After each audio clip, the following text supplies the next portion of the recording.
Welcome, fellow travelers. My name is Phantomex, and I'm joining Chibi and Vertec at the Golden Feather. Come on in, grab a seat, and let's share tales of adventure.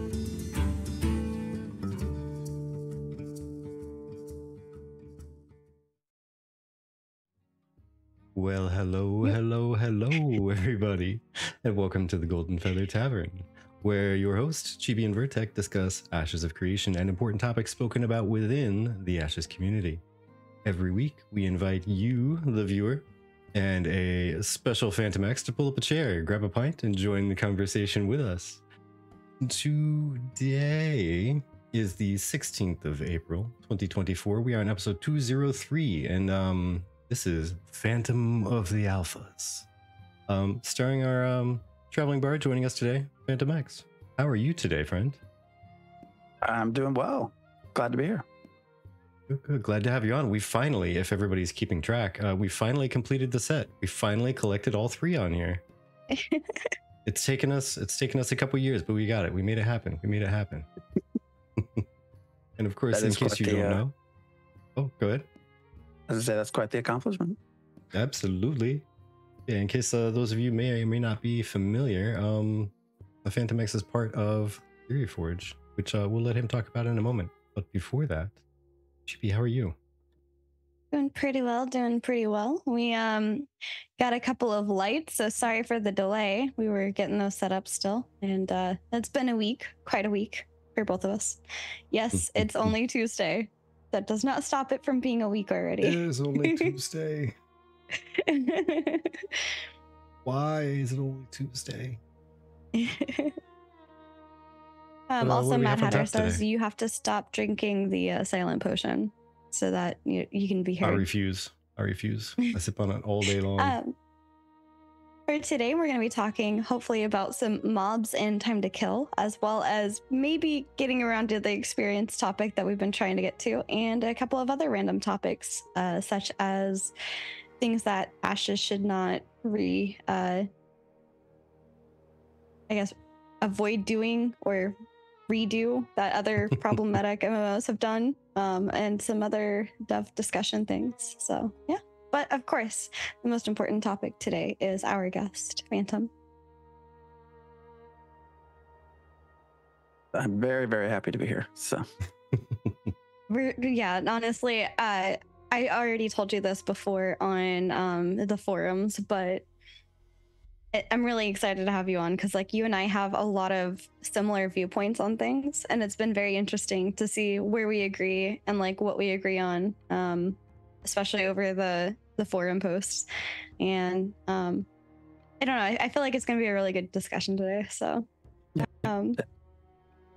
it's hard to find people who think in the middle often in the forums. So yeah, exactly, I agree. Nice is not being so nice, ? Saying sometimes I wish I could put Phantom in a portal like that and then close it. Oh no. That's fun. Not so nice gaming. Not so nice gaming. And Viral, welcome in. Thank you. You need a portal like that too. Oh, yeah. So for those that don't know, what is the Theory Forge, and why was it started? Yeah, so we started, I think, 10 years ago. So again, I'm part of Theory Forge, which actually started as a group of 6 people and has slowly come down to just me, Diggs, and Neuro over time. But we started covering EverQuest Next way back when. I think August of this year actually is our 10-year anniversary. Nice. And moved, of course, once that kind of folded, kind of traveled through just talking to developers, eventually landed on Chronicles of Valeria. That folded. And around the same time, we started doing Ashes content so we've been doing Ashes stuff 7 years now with the Ashes Forge. So I always joke, we are not, us covering your game is maybe not the best thing since we've never covered one that has released yet. Oh no. Sorry, Steven. Every track record can be broken, must be broken. How many games have you covered? These are the 3 main ones, but there's been several gosh, I'm trying to remember Revival, which was another one. I could go on and on, but literally none of them have released. So, but yeah, I been playing MMORPGs for a very long time. Started EverQuest, have played just about anything you can think of, and just looking for that home at this point. So that's fair. That's fair. There's a lot of ideas out there on MMOs, but not a lot of successful ideas for MMOs. So, Yes. Abarat, thank Yes, you. all of 20 the above. months. Oh my gosh. Thank you so Oh, much. Abarat, thank you. Much appreciated, friend. See, what types of things do you tend to cover on Theory Forge the most? Mostly it's going to be the live streams. One of the favorite things to do is questions beforehand. So we'll go through the forum posts, try to answer ourselves what we think they will answer, and then just sort of match up afterwards. But like I was saying, this a lot of what we do, I try to plan like you all do, and it usually does not work. Almost always within 5 minutes, somebody has gone down a rabbit hole that we never come back from. So. Some rabbit holes run deep. Yeah, we did a lot of bringing people on with Chronicles of Illyria from the community, but we've really not done a ton of that within Ashes. So, Aw, yeah. Thank you, by the way, Grim Liberty and Nice Gaming, gifting that sub over to Viral. Much appreciated. Yeah, thank you so Love you, much. folks. Appreciate it. I'd do it in a cheers real quick. Cheers. Yeah, we Oh my gosh. Thank you, Abarat. 5 gift Abarat, subs thank going you. out. Oh my gosh. Holy War cow. Crimes got it. Nice. I knew there was a reason we bribed you with that VIP stat. I mean, thanked you with the VIP status. Oh my gosh. But yeah, I know Thank you. we tended Oh to my go into gosh. some rabbit holes once in a while and wander aimlessly. So Yeah. in our pursuit of trying to grow some viewers on YouTube, we figured we had to start making some smaller form content. So we figured we had to start maybe segregating out smaller stuff and moving on after a while. Yeah. Thank you so much. I'm writing down that we have 3 wheel spins to do later, so we'll do those. We do. Thank you so much. Appreciate it. So if you could have anything that Steven would tell us in the next live stream, what would it be? Oh, now I have to think. Anything that he would tell us. Yeah, like if he could tell, if there's anything that he would like, it's just if you wished that he would say something next live stream and he did it, like it came true, what would it be? Like, what would you want him to tell us on the next live stream, essentially? I would, gosh, I'm trying to think of where I can't cross over, and I'm new to all this with what I can and can't say. One of my personal questions to him that probably no one else would care about is whether, and this is almost vaguely related to the game, is whether the White Order will be in Ashes of Creation or not, and whether or not he will be a part of it. That's been on my mind at times. Gameplay, gosh, I think it's always good to hear as a collective group where we're at with Alpha 2. I think that would be nice to hear. Yeah. Grim Liberty wants the release date for the character creator. Aberrat wants an A2 date.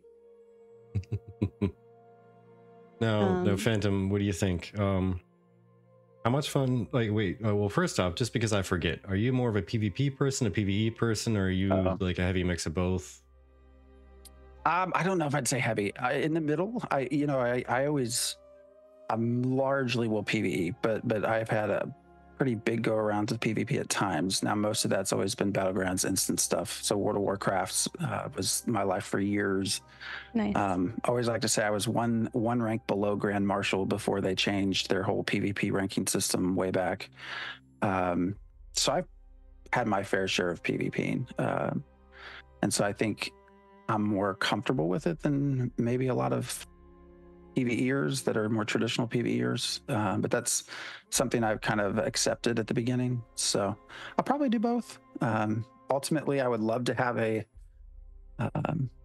own little farm. That's been one of my main questions anytime we talk to Steven is about how can I have a farm, how can I have a freehold, that sort of stuff. So I honestly don't know how much exactly combat wise I will be doing, but I'm probably in the middle.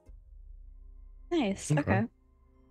Well then, because of your question about Steven and the White Order and whatnot, so one, do you think people would complain about the devs if Ashes were a little bit more of like a competitive PvE scene, like, you know, the owner of the thing having his own guild and potentially having secrets to crush the competition in there, even if they're just absolutely just having fun with it and not even trying to be competitive with PvE stuff, or PvP for that matter, but that's a little bit harder to have like secrets to win.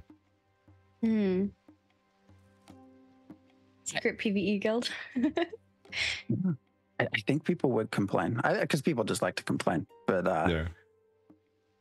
you know, I it's an interesting question, right? Because we know developers play their games. I mean, don't always know who they are. I think they tend to try to stay anonymous for these reasons. But I think when we first started forums with Ashes of Creation, I don't know if it's still up, but there was a White Order recruitment post up in the recruitment forums. So I don't know, it's just curiosity. Ooh, I like it. I dig it. I dig it. Equally, I think it would be a fun to be a part of a guild that took down the White Order as well. So actually, yeah, I mean, that'd be a claim to fame right there, right? If you could become direct rivals of, you know, the lead developer / creative director / owner / whatever title you want to add in there, you know, main competitor as far as guild goes that'd be a claim to fame. We are the arch nemesis. Yeah. So we know he'll be playing it, you know. I mean, you didn't set out to make a game that you want to play and then not play it. So. Yeah, exactly. Oh, absolutely. When Penumbral says Steven plays on the secret PvE server.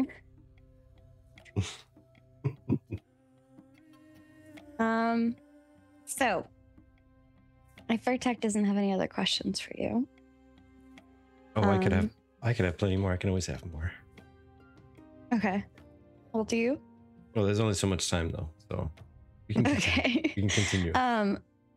I was wondering, would you like to choose which discussion theme we start off with? And if there is any of the topics within the discussion themes that you chose that interest you, we can start off with that one.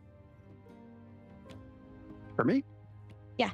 I'm good with whatever. Yeah. I mean, I'm ready to rock and roll. Okay, well, how about we start with experience, so we make sure we get to experience this week. Oh my goodness, yes. Yeah, just so you know, the running joke there, folks, we have been putting a section of experience-based questions in there for, three weeks at least now. That we've been building it. And it's just been passed over every week. We just skip it forward. Skip it forward. Yep. So let's talk about XP. How do you like XP? First off, how do you feel about it? Yeah, I mean, I think it has its use. You know, growing up in EverQuest, I mean, we de-leveled as well. So oh wow, okay. That was painful. EverQuest had hell levels, and so usually in the 50s, and which were purposely longer than others. Took a longer time, and if you de-leveled back into it, it was just a pain. You know, I think capturing that risk versus reward, which is a term I hate, but I'll use it anyways.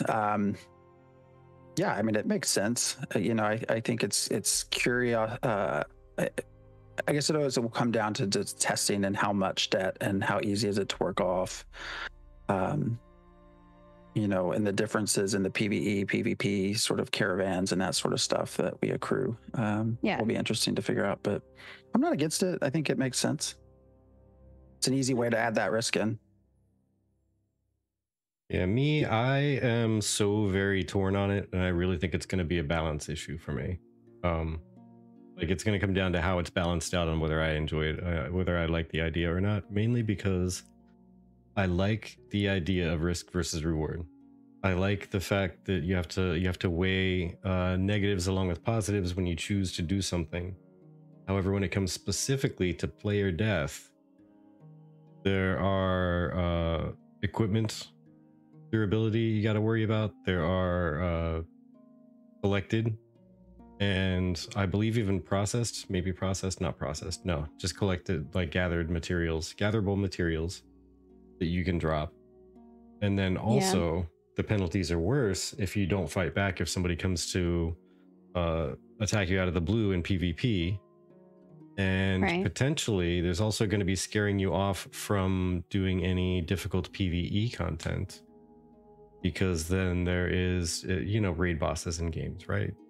Dungeon bosses, world bosses. You die a lot. You don't just go in and, oh, I died once tonight in the raid. No, it's, if you only died once for like half the raid, then you are very lucky, or you're overpowered, one or the other. So there's all of that. And then on top of it, then there's also experience debt. Luckily, you don't de-level, so that's a good thing. I would probably cry tears of, but I'm going to do it anyway. If it de-leveled me, because, there's no way I'm not playing Ashes. But yeah, I think there's kind of a heavy stack there. Just more and more and more and more stuff you're risking by going into any kind of a perilous situation. People are going to be very risk averse. There's going to be a lot of people cutting and running whenever they can. Yeah. Real quick, just so I can make sure I get this out there. For anybody who's listening and watching, if you want to participate, we have a poll up at the moment asking if you like the idea of XP debt. Feel free to vote in that. So that is live for, at this point, maybe 3 more minutes. And then additionally, I wanted to get into this particular post by Asia. And Asia says, "Hello, I'm old. I've been playing games since the 80s. I played EverQuest for several years and switched to WoW in March of 2005. With some value in my experience playing games that long, I am posting here to say that any type of experience debt, tax, or penalty is a bad game system. WoW learned from EverQuest and never put any type of XP penalty into the game. I understand that Ashes isn't trying to be WoW, nor should it. However, it is an MMO. The last thing that a game should do to me is take away something that I have earned. Also, it cannot penalize me too much for failing at a task. It should do something like walking back to your corpse. I saw someone say that Ashes is trying to be more of a hardcore game. WildStar tried that same approach. The casual player base pays for the world we MMO players live in, and MMO cannot survive long without them. So please keep this in mind when planning out death taxes. Thanks for listening." And Vertec has played WildStar. I don't know if you've played WildStar, Phantom X. I played it for I think 2 days, and then it died. It literally died. And then I didn't get to play it again. But for me, I don't really like the idea of severe XP debt. I understand a little bit of it, but again, if I am trying to do harder content and I'm being penalized for doing harder content because I'm trying to learn how to do the harder content, I can definitely see how that is a deterrent for people. But I'll let one of you two go with whatever came to mind with that. Yeah, I was going to actually talk about the WildStar thing because I like the idea of hardcore content when it comes to PvE. PvP, I could, if I'm being honest, I could do without any unorganized PvP. But I could also enjoy some unorganized PvP randomly. So, don't knock everything. But yeah, I enjoyed when it was really, really difficult. The large masses vocally before the game launched were all about the hardcore content. They were all about it. That's all you heard was everybody saying, yes, back to old school, it's back to difficult, it's back to raids being hard, and you have to beat your head against the wall to finish it. And within 3 months, half the population, I'm probably not even exaggerating there, it's legitimately a guess, half the population disappeared because they were tired of it being so difficult. Yeah. 3 months in, because it was so difficult, people dipped out, including 3 guilds that I was running around with. We were all kind of hanging out together. We had to combine all 3 in order to have a raid group. Out of 3 guilds that started with probably 60 people each. So if that tells you how many people ran out of just those guilds, it was bad, and it was because it was difficult. That's the reason everyone said they couldn't get through the first dungeon on the hardest difficulty, so they left.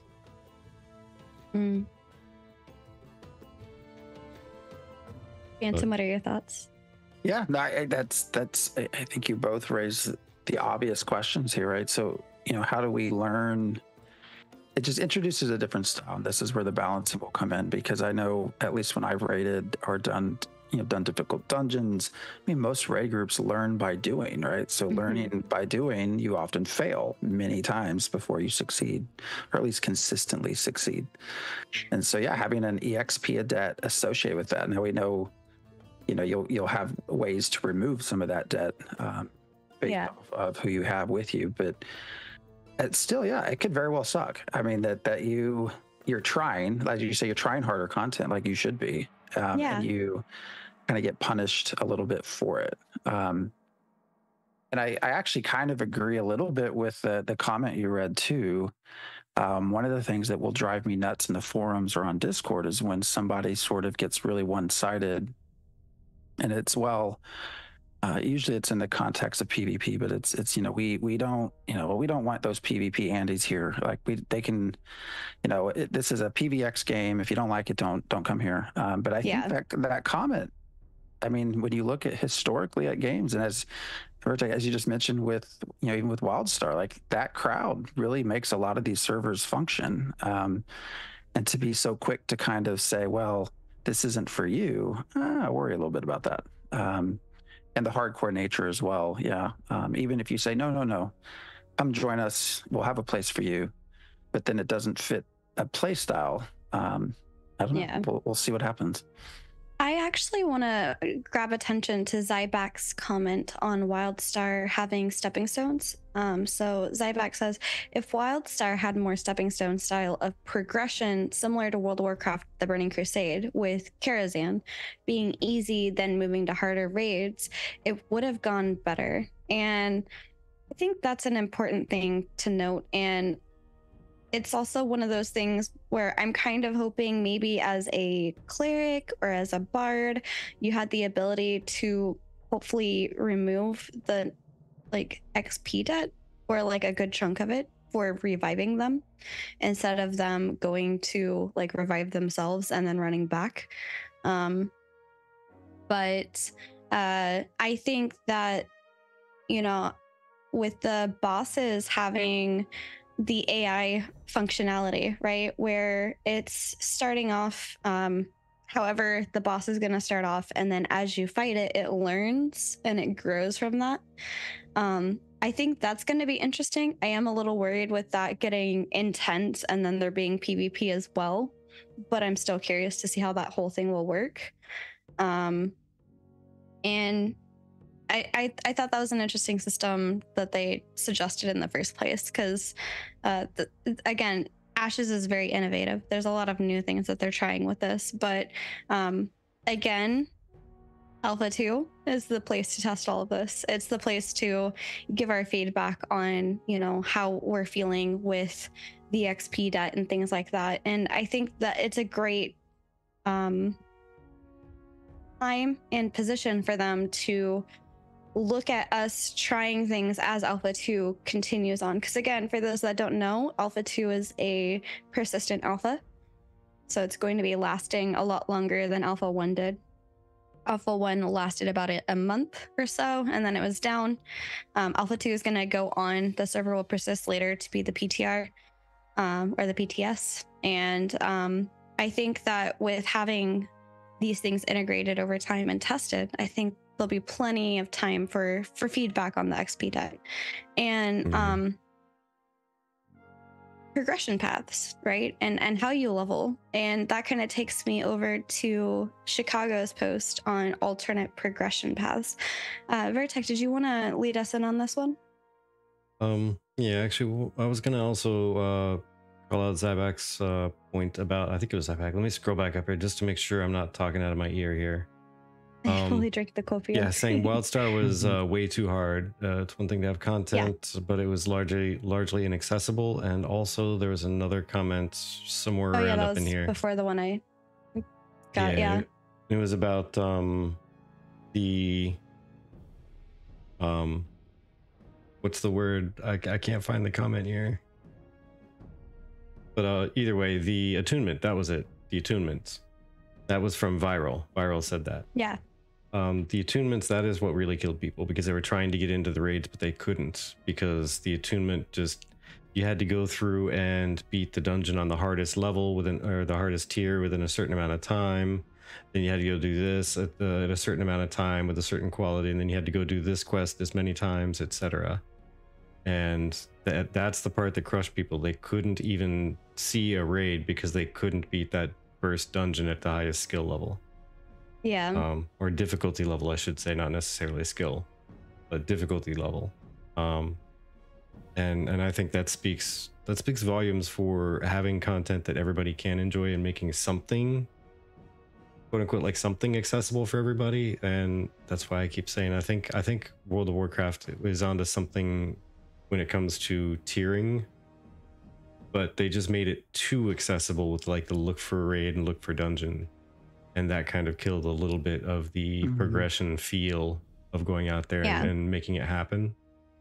And the LFR, it's either people were doing LFR or they're doing mythic raids, and that was about it. Last time I played WoW, there wasn't really much in the middle. Yeah.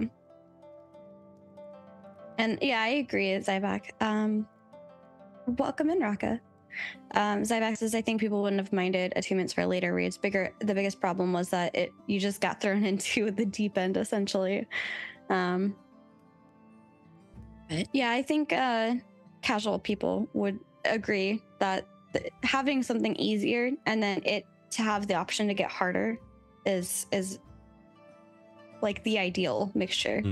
At least for myself too, because I like it something easy just to see like what the mechanics are in general, and then go and do it harder and then test it harder, you know, and keep seeing, like, that's what I liked about Mythic, right? See how far I could push into it, how hard of a level I could do.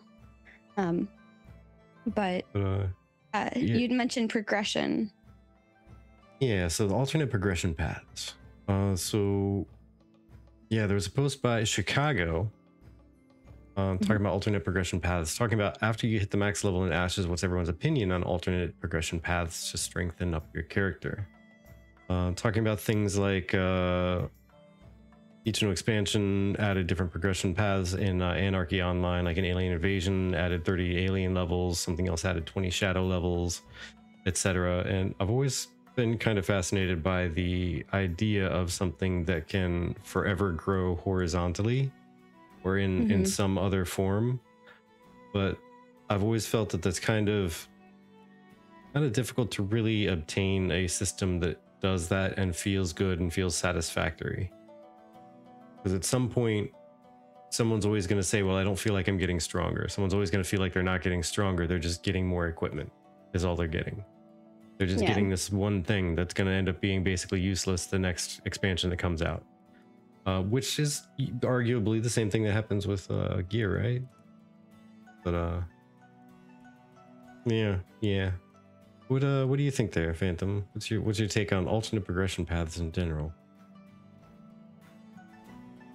You're gonna hear me go back to EverQuest quite a lot. I have this weird thing with character levels, anyways. This is a debate I will have with Diggs all the time. He always disagrees with me that I actually think character levels are, as we know them anyways, currently are archaic and not the best route for feeling power growth. But you know, going back to early EverQuest, I mean, the addition, they had an AA system, right? An alternative advancement system, so you could continue leveling essentially forever. Now, it wasn't huge power gains, but over the course of a year, if you're gaining more and more points, you're getting 3 points of agility here, and you're getting a little bit, you can carry more weight there. And there were numerous, and they would add new AAs to every expansion. So now they also use the level increase as well, but it did add that sort of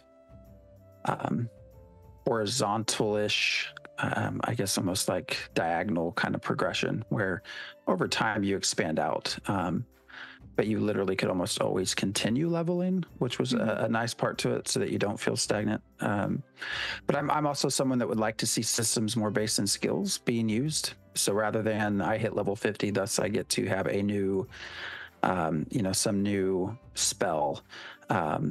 I would rather see a system where the character gains that spell through use, or gains improvement through use.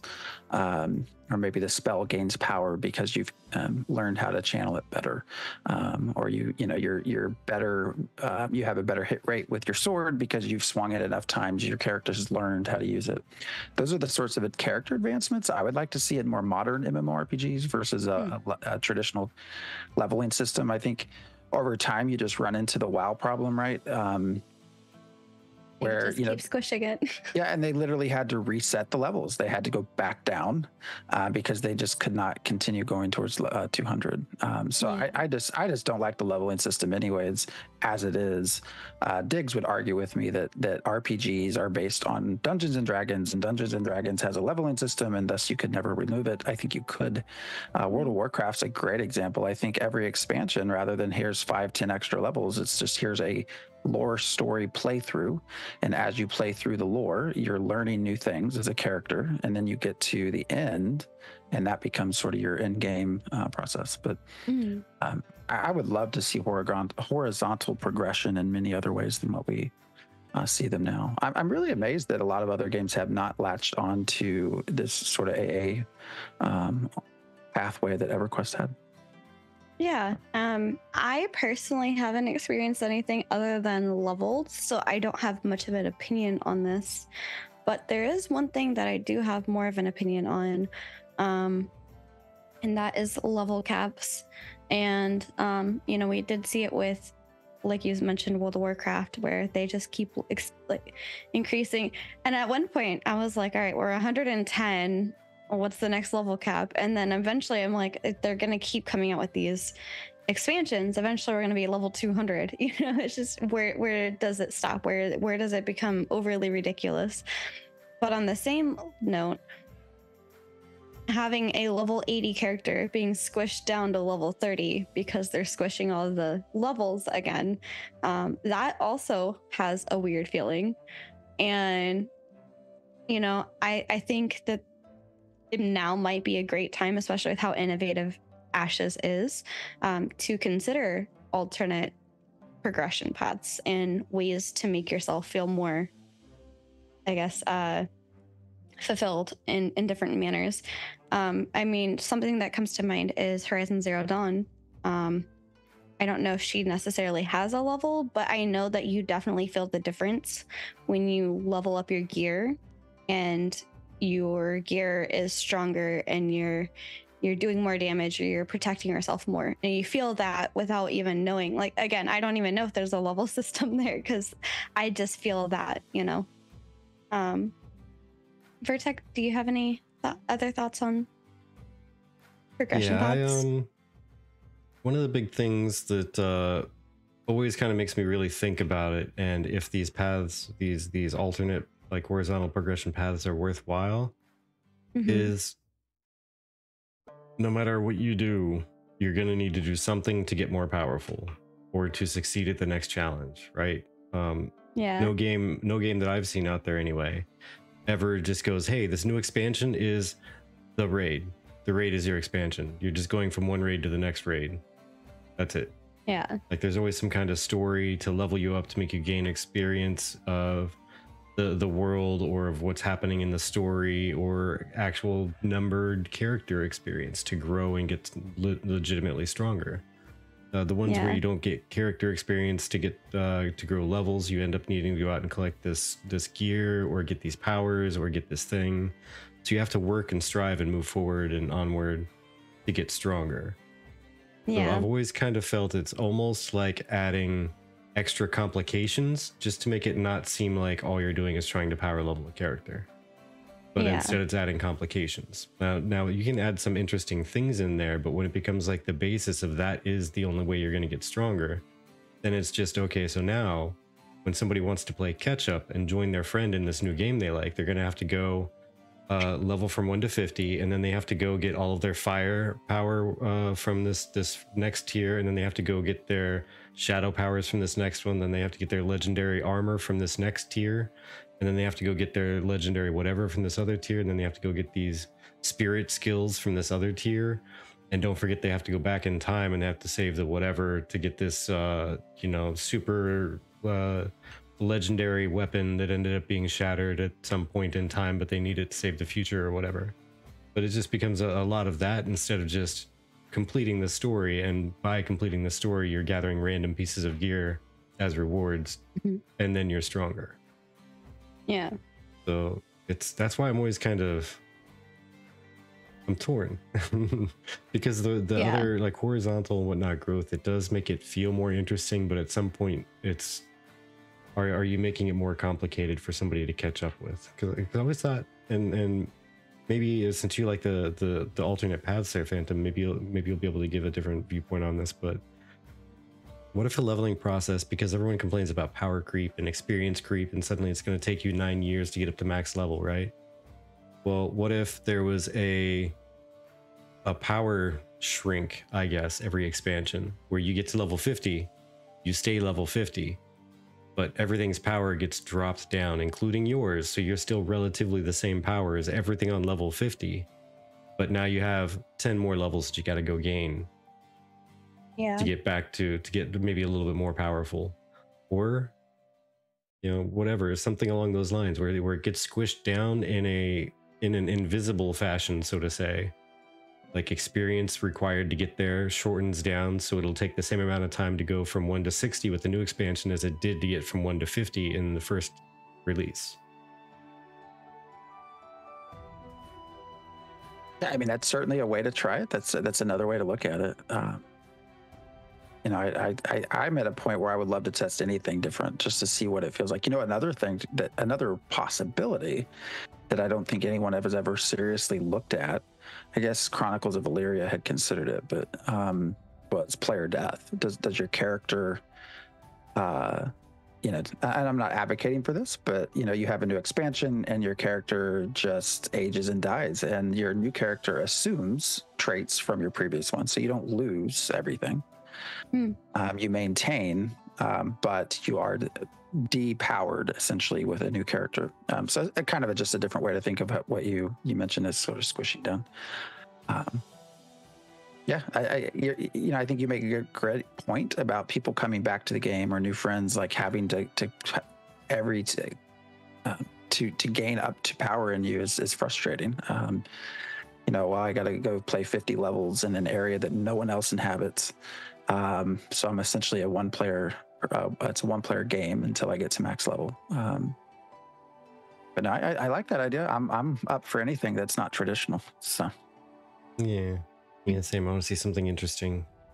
Just like I said, I'm just worried about complication, making it really crazy, because there's no catch-up mechanic for needing to go out and get 7 different sets of powers and gear. If they just keep creating like 7 different horizontal paths every expansion, Yeah. Well, it's something I wouldn't want to see, with the World of Warcraft as an example. They typically, historically at least, have added, something new as a way to progress your character, whether it was a special weapon or something that you could gain strength in, right, in that weapon through the course, or item through the course of the expansion. But then the next expansion comes, and the item that you spent a year increasing in strength no longer has any use in the next expansion. That's also something I don't really like, that you spend all this time, and I think that really goes to any items that, if I've spent a year raiding and I've got this top level gear that I worked very hard for, and immediately day one like I'm no longer, I don't know, that these are just hard things to sort of figure out. And I don't think there are easy answers, which is why we've just had this sort of traditional system throughout. And there's really never been a change from it. Yeah. And also like sitting down and thinking through those, innovating how that works is probably going to take a long time, to be honest. That's a system that we've had for a very long time. Now, another system we've had for a very long time are incremental level cap increases, especially as expansions came out. But in this particular case, this is from Blatt on the forums. This is talking about phases, like phased incremental level cap increases. Kind of like, as you mentioned, I believe in chat, time gated level increases. So, it's to help you not rush through all of the content and just run to max level, which in my opinion, Ashes of Creation is not going to be like that because it's already looking to be difficult to get through it. It's not going to be a very quick race to level 50. But what are your thoughts? Yeah, and I'm not necessarily encouraging time gating. I do think that's when we see vertical level increases, though. That's the main purpose for me. I think it's just to slow you down. You can't start the real stuff because you've got to experience your levels first. I don't know. Everyone says that, Ashes is going to take a while. It's going to take a while to level. What's the? I'm trying to remember off the top of my head. What's the time frame that? I think it's calculated out to an estimated like 270 hours. Something like that, which is, fair. It's good. That's good compared to sort of modern day MMORPGs. But again, going back to like EverQuest, I had characters I never maxed, despite years of playing. Yeah. So historically, it's better than things now, but it's still a fairly fast process in the grand scheme of things. Of course. Nodes, I think, is what we don't really know, right? So how nodes enter into all of our leveling processes, I think, is the unknown that hopefully makes a lot of this feel better. Yeah. I mean, I wouldn't be opposed to something like that if I understand exactly how that how Blatt was describing it, because I didn't play Seasons of Discovery just because I'm tired of, new repurposed versions of the same WoW. Yeah. So I didn't experience that 0 to 60 in 4 phases. I'm guessing it was something along the lines of like they'd give you a month to get 5 levels or something, or like a couple weeks to get 5 levels, and then they would unlock another like 10 or 15 levels for you to get in like a couple weeks or a month time frame. I'm guessing that's how it sounds like to me. I wouldn't be necessarily opposed to something like that. It would slow everybody down. Yeah. Which to me is, I'm not sure if I really like it, to be honest. I'm not sure if I'd be totally against it, but I'm not sure I would actually enjoy that, because at that point, there's no. It feels like one of those everybody gets a trophy kind of moves. Like don't worry about racing up to the max level and doing things and getting places and conquering all the places and getting all the money that you can find everywhere and buying your freehold and buying your property and start running for mayor because you're doing things. But nobody will be able to do that until everybody's ready to do that, after we've unleashed the final phase and everybody's up there and ready to go. Yeah.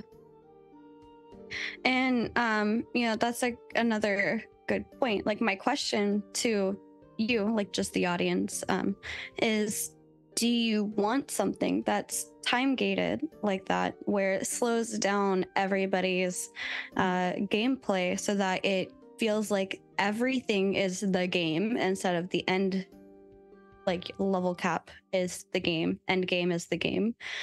Or do you like the freedom to do what you would like and, play however you would like, get up to max level as quickly as you'd like? And one of the things that Penumbral said is a good point for that. Most certainly people will rush to max level for the main reason of freeholds being only purchasable by max level tune. So in a way, I'm already seeing, just objectively, a opposition, right? You have take your time, enjoy our game. We're gonna make it where it takes a really long time for you to level, but also hurry up and get to level 50 if you want a freehold. Like at the same time. And I see those two working in opposition with each other. So I'm kind of curious, you know, how that works. And I think they did a good approach to that, a happy middle ground, if you will, where instead of things falling over easily because we're average powered, you can run through it solo. We all saw, not this last live stream, but the live stream before that, he was struggling with some of the mobs, but he was like 4 levels above them and he was struggling against one of the mobs, and or like twice the level almost. I think it was like a level 8 and he was like level 15 or 16. And so I think that is an indicator that the mobs are not going to be just pushovers. Yeah, I think you're right. Definitely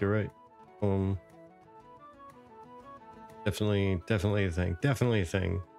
And kind of what you were talking about there for a moment is this game is going to be torture for me. I already know it. If the leveling process takes that long, because for one, we need to have a freehold. It's a pretty core feature of the game, right? Pretty core feature, especially for those of us who are trying to actually have like a tavern.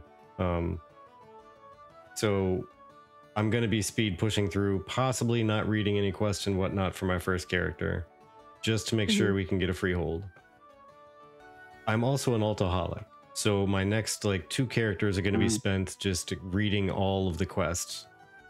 No matter how long it takes me, every quest I come across, as long as I'm not literally wasting my time, I'm gonna be reading it. And by wasting my time is, I mean, I'm not gonna do a level 5 quest if I'm a level 20. Like I'll go back and maybe grab those after the fact, or I'll have an alt that goes back and does those. Who knows? Time will tell. But yeah, it's gonna be kind of painful leveling up some alts. But at least I'll be able to experience all the story I can possibly absorb, because it's gonna take so long. Yeah, absolutely. Hopefully the story's a little bit different each time. Right. Yeah.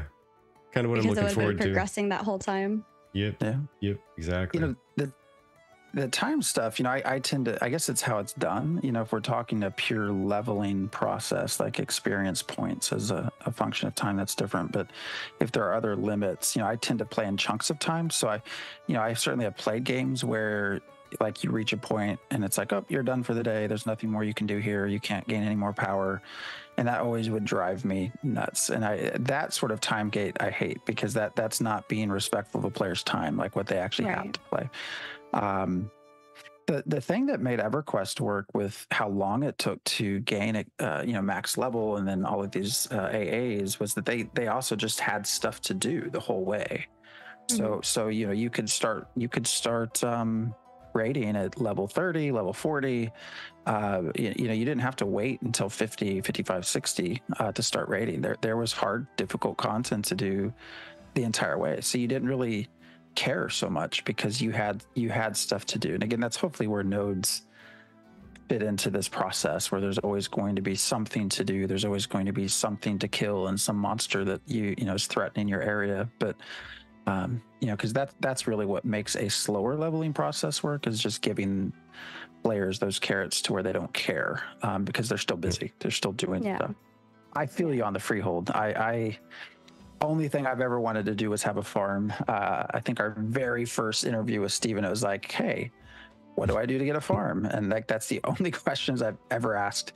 And then yeah, when the freehold stream came out, it was like almost soul crushing. It was like, oh no. Oh yeah. Oh no, yeah. That's about what happened to me too. My heart just sank. I've gotten over it, but yeah. Like, oh no. It was one of those things when they first announced the freehold system. Vertec and I were like a little dismayed because we're like, wait, what? So there's not enough places for people to have freeholds, like all the people to have freeholds. That's crazy. And then, amidst all of that, though, there was a good number of people in our community who were like, well, I don't want a freehold, though. I just want in node housing. And I'm like, that's fair. So, like, just like not everybody's going to go after crafting, just like not everybody's going to go after all the bosses, not everybody's going to go after a freehold, Yeah, the expectation. Did you guys think everyone in the game? Yeah, the expectation, Royer, was what Steven said, because he actually used the phrase, everybody who wants to put in the effort can get a freehold. That was the expectation. If you want to put forth the effort, not if you get lucky enough and there's one available, and then you go through and have enough just pure money to spend on it. Because, that could be a factor of, yes, if you put in enough effort, you can get one. If all the limiting factor was money. But you actually have to have one available. Yeah. There weren't enough there. Actually, until they said that you can rent a room in a tavern to live, there weren't enough housing options in the game for every player to have a house. That's the other thing that also got us on there. Then they said that you can rent a room in a tavern and be a citizen of a node by renting a room in a tavern. Yeah. Abrat says, I think freeholds will be expensive enough to require several cooperating players to support it. Absolutely. I think so. I just took a statement that one time to be a misspeak. Yeah. And, is the freehold instanced? No. No, the freehold is not instanced. The freehold is open. Like people can go on it. I believe as long as you're in the blueprint of your freehold, you cannot get attacked, but you have to be like on your freehold. I think for that, like inside your house on your freehold. But yeah, no, it's not instanced otherwise. But I mean, that's a good point for that is if it's instanced, then how could it get raided if the node fails, aka reset it so that the next people taking over can have a chance at getting a freehold and thus continuing the cycle of economy within the game, which is a whole other topic in and of itself. But there's been a lot of good comparisons to Lord of the Rings Online and other games as well, Star Wars Galaxy, EQ, etc. Muscle said EQ took forever to level.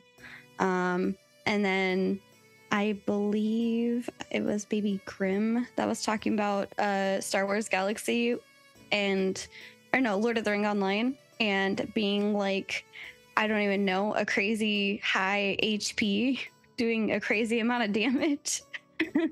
And I think that's also another issue is if you're not limited in some sort of way and you can just keep building power, eventually you're just a mad powerhouse. ECC.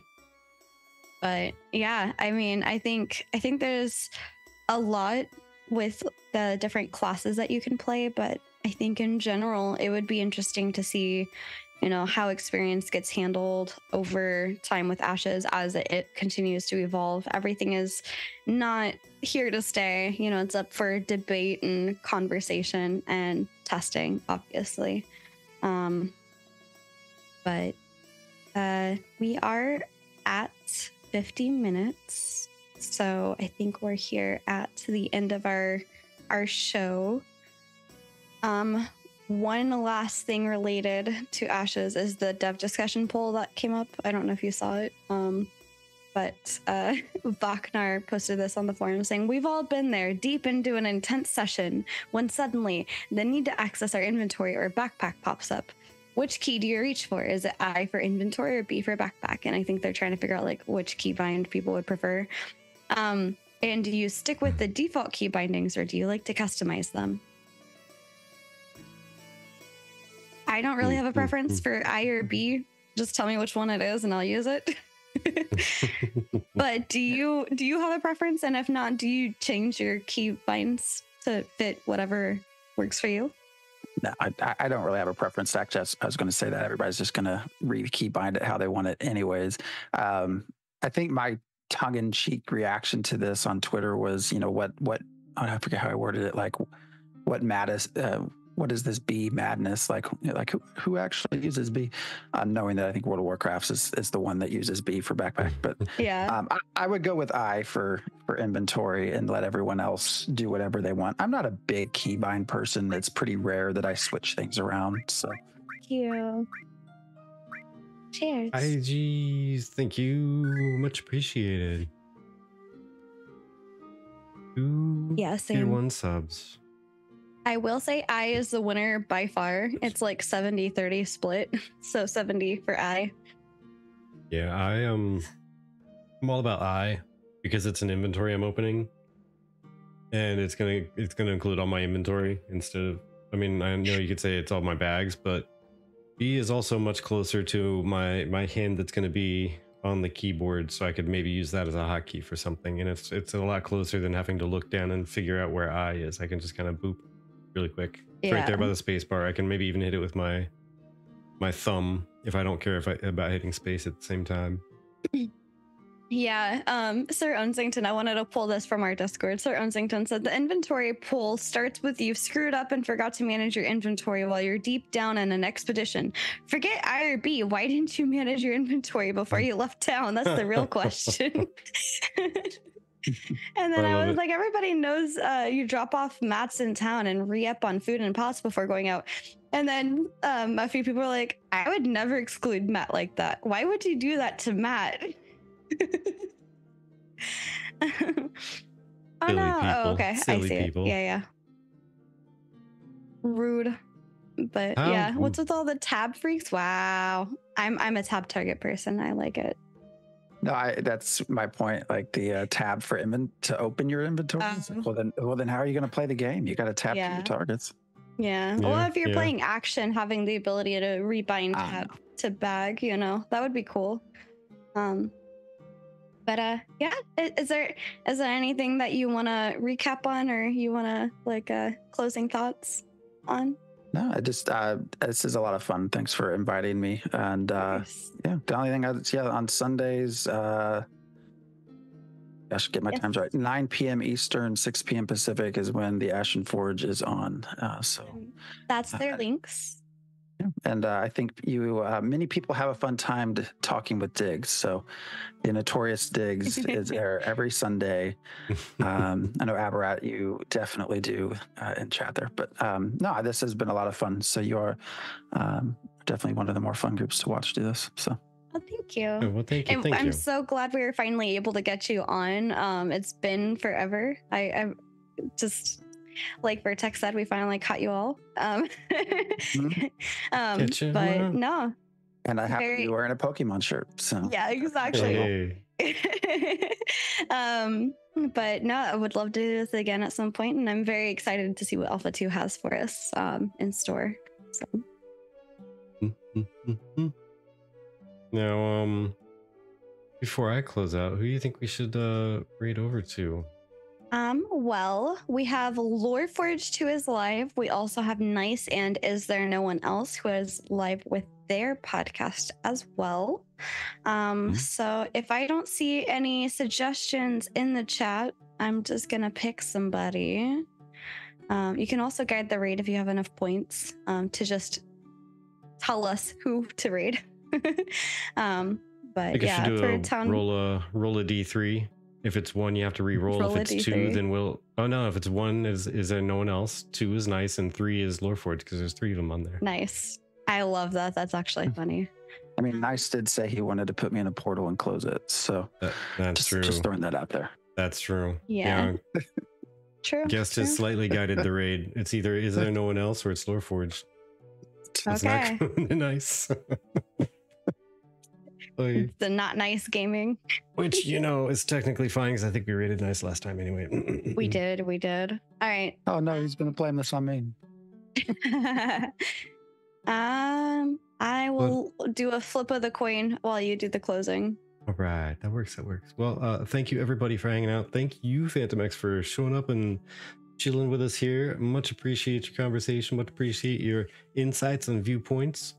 We love watching you folks there. If anybody else has not caught them, Chibi already put up the links and whatnot if you like getting down and dirty and really seeing the nuts and bolts of how things go, these folks get like really deep on some of these things, and they go for a while. So they don't just do little surface scratches and move right along. They talk everything to its fullest extent.